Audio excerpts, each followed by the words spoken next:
to Ocala Talks.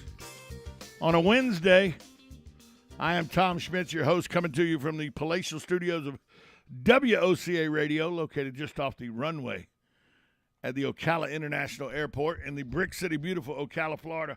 On the phone lines with me this morning to talk about something that should be first or real close to the top in everybody's mind here in Florida because of the money it costs each individual in Florida. Tom Gaitens is here to talk to us about the impact of frivolous lawsuits and torts in the state of Florida. Tom, good morning to you.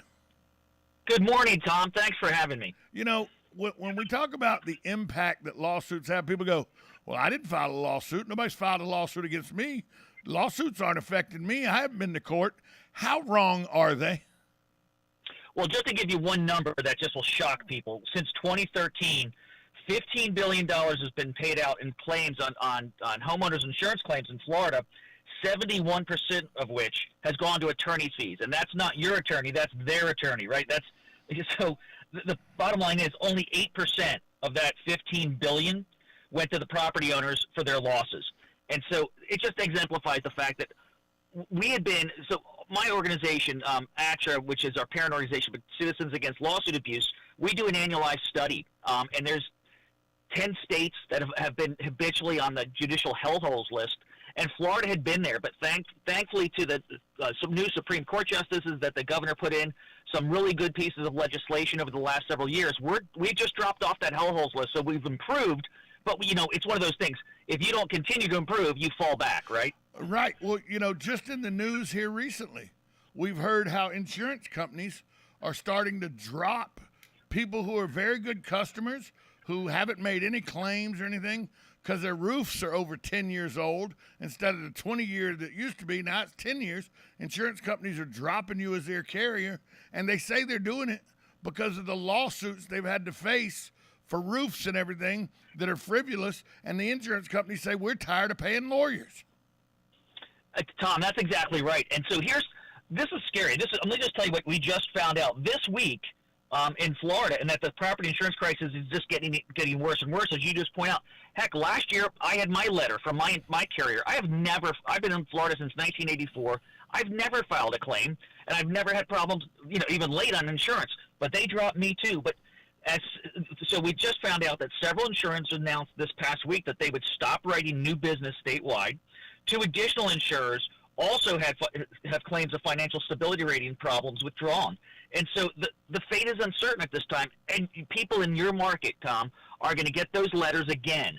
And the problem is the state house and state legislature, state senate, have not taken on this battle. The good news is Senate President Wilton Simpson said 2 weeks ago that, hey, this is a crisis. It'd be criminal for us not to handle this this session. So we haven't seen any legislation that's going to help impact this significantly. Small pieces, but we really need something big, and I'm hoping that we'll hear an announcement soon of something dramatic.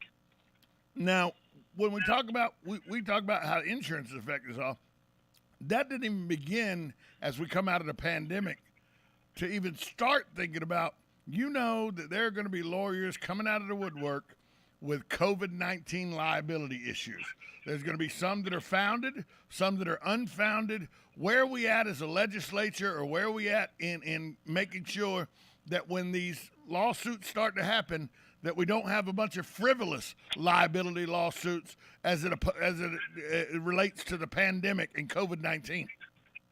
So there you go. And again, thanks to the best governor in America, right? We're lucky to live in the free state of Florida, and Governor DeSantis has been at the helm all the way. He's never left that helm as the captain. And so to your point, thankfully last session, the first bill they passed last session was the COVID liability protections for small business and particularly healthcare workers, right? Now, one of the problems was the healthcare worker industry only had a sunset on that provision. So the state legislature agreed to extend it further at least another year at this point. The final language is still being worked out, but the good news is that'll be extended again and again. Thank you to the governor. Thank you to the Senate and House leadership for pushing that again to protect our frontline providers in healthcare. But it's not just that, and you're exactly right, Tom. PIP is up again. The governor protected us last year. Just because a bill, and you know this, you and I are like the old school anti-communists. There's a reason they call it the People's Republic of North Korea, right? Right. And so they always flower things. The other side always flowers things with nice words. But PIP reform, while it's necessary, the governor protected us because last year's bill did not have the necessary bad faith protections built into it. And it was going to raise people's insurance rates, even though you and I have been living here forever with PIP, and we're like, let's get rid of this thing. And we want to get rid of it. But you always have to worry about the unintended consequences and what's going to replace it. And right now, the bills that are in the House and State Senate for PIP repeal and replacement just don't have enough safeguards to prevent the lawsuit industry, the trial attorneys, the trial lobby from exploiting it to even cause even higher insurance rates for us in Florida on our auto.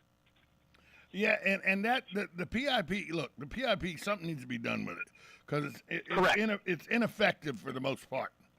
But yes. It is, and the PIP in that area is how, these big name lawyers that you see on TV all the time and all, that's how they made their money, by exploiting the loopholes and the technicalities in the PIP. That's right. Whether people agree or not, that's fact. That's how some of these guys that you hear, you only need to know two words, or the one that plays on the Bill of Rights and the Constitution and all, a cute little way, about the people and everything. These guys have made their livings off exploiting the PIP. Absolutely, and that's the reason we have, if not the highest, the near highest auto insurance rates in America, same as our homeowners insurance rates, right? And so we need legislation that is proactive in protecting us against those loopholes that they exploit. And to your point, so here's just something for all of us to understand in Florida. Frivolous lawsuits cost us about $500 per man, woman, and child. A family of four, that's $2,000. In an inflationary environment that the Biden administration has hoisted upon us, we need relief. We don't need to pile on. So what we always need to do is ask our legislators to think about our pocketbook, not their pocketbook, right? Don't think about your donor base. Think about the voter base, and think about what matters in our pocketbook. And right now, the cost of living in America is up significantly. People who are driving from Ocala to Gainesville, they're putting $80 to $100 in their tank every single week, right? That's almost twice of what it was 8 months ago, 9 months ago. It's crazy. I'll give you a prime. People say, well, Tom, when y'all talk about frivolous lawsuits, what are y'all really referring to? I'll give you a prime example, Tom. I'm going to throw you a softball here and let you laugh a minute, and then tell us why it's so concerning. I know of a situation where a young man was in a 5-mile-an-hour bump, literally at a stoplight. His car rolled forward. The other car, they were stopped, literally 5 miles an hour, no damage done to each vehicle through police photograph and everything, no damage done. But the next day, the passenger of one of these cars, the one that got bumped from behind, said he experienced neck and back pain, ended up getting one of these well-known lawyers. The lawyers filed against the other person's insurance and everything. The other person's insurance goes, look, we'll just give them $12,000. It's easier than all the lawsuits and going through court and everything. Gave the guy $12,000 for a 5-mile-an-hour accident that nobody was hurt in, but because of the loopholes and everything, awarded $12,000. Somebody goes, well, $12,000 doesn't sound like that much money.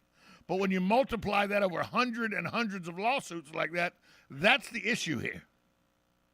That's exactly right. I mean, that encompasses just the reality, right? And we've all seen it. You see it nonstop. Not only that, it clogs up the system. And so the costs that are associated with this are multifaceted. The unintended consequences of good deeds, right? And so what we see here, and to your point, the loopholes that these lawyers spend time pushing in these legislations so that they can exploit is exactly how that situation occurs. And we know expert witnesses, right? Those type of circumstances. there are ways in which we can close those loopholes, and they're not very difficult. We just need the parties to sit down at the table. And I mean the parties. We need the state legislature and state senate to sit down at this table and say, okay, we want to solve these problems. How can we solve them and benefit all Floridians? Because here's the numbers. I want to scare some of you just for a second.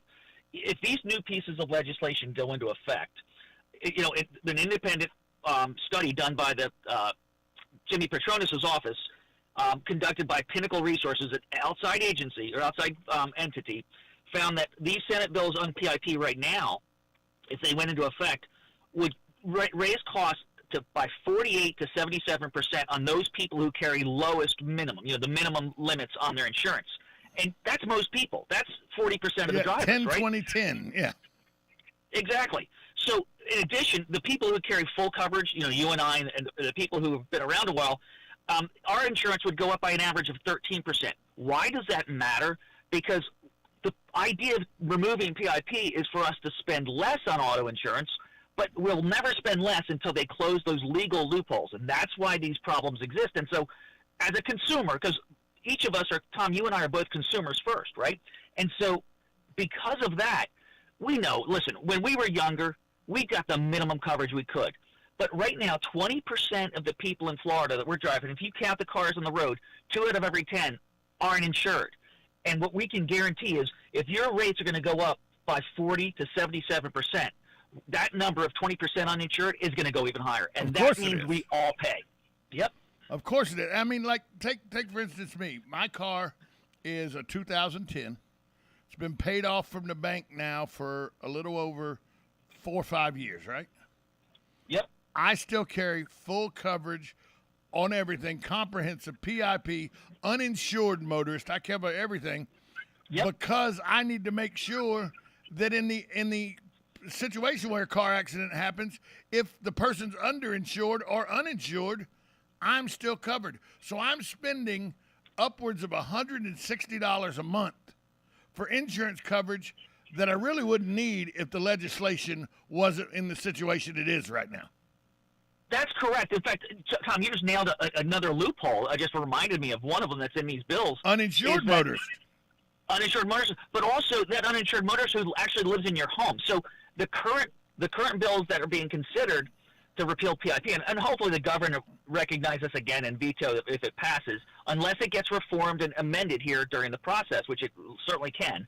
But right now, it's the household, meaning anyone in your household who takes your car might get in an accident, right? And the problem is these insurance companies, they spend a lot of money on people called actuaries who estimate what the possible damages could be, and that's where we derive our rates. When you have variables that are unknowns, you're always going to err to the high side because you worry about the recoverability of those funds. So we need to make the insurance industry as easy as possible. We want to keep them with as few difficult decisions as possible, and that will lower all of our insurance rates. We've been talking with Tom Gaitens about the aspect and impact of lawsuits and how it affects the loopholes through insurance.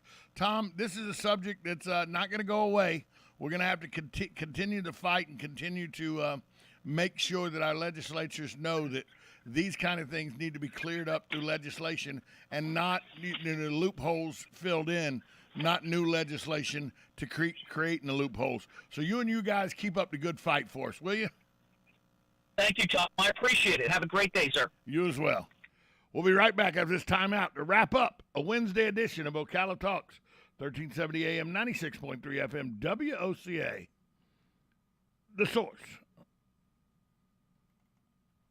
What you want to do in retirement, but do you know how to get there? Tune in to Coasting into Retirement with Gary Marriage of Nature Coast Financial Advisors, Sunday mornings at 8 to get answers to your retirement planning questions. Plan today so you can do the things you've always dreamt about doing in retirement. Listen Sunday mornings at 8 to Coasting into Retirement with Gary Marriage of Nature Coast Financial Advisors.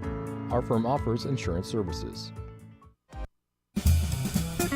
Hello, I'm Mark Sears with Regency Printing. With over 10 years in the printing business, I know you'll find Regency Printing the place for all your local printing needs. Plus, I have fax services, mailbox rentals, notary service, U.S. mail, pack and ship, all at one convenient location, 2375 Northeast 25th Avenue. Just look for the yellow signs. Regency Printing, 789-6683. That's 789-6683. Regency Printing.